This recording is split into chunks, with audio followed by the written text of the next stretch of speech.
Hi guys! Good morning! Kagising ko lang and samahan niyo muna ako day in my life. Storytelling muna tayo. Living in a countryside. Kagising ko lang and it's 9 o'clock in the morning. Mga 3 days na ito hindi masyadong maaraw. But it's windy, mahangin siya. Mafe-feel ko talaga dito yung province life. Living in a countryside life.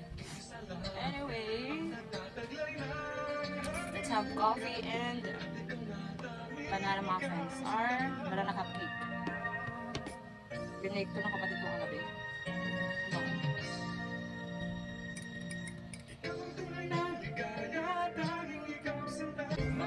Alam mo dito sa lugar namin, if you want to feel relaxed in your mind, perfect place talaga dito sa amin. Wala kang kapitbahay na maingay, malayo sa sasakyan, sa highway, tatlong bahay lang kami dito. So, we are surrounded by a rice field, so perfect peaceful life.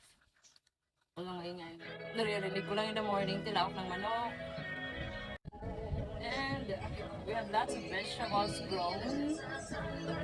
Literal na farm to table talaga.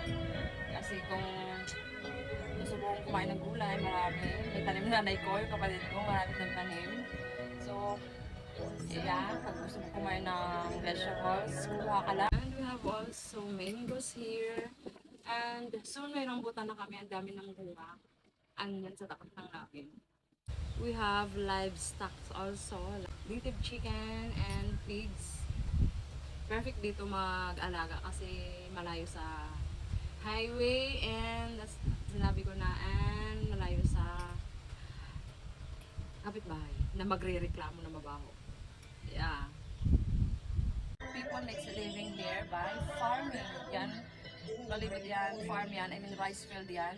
Yan. Napalibutan kami ng palayan. Yeah, that's what makes people living by farming rice field. Only thing na problema namin is water. Source of water. Ang ina ang tubig namin dito. Yeah. But still surviving.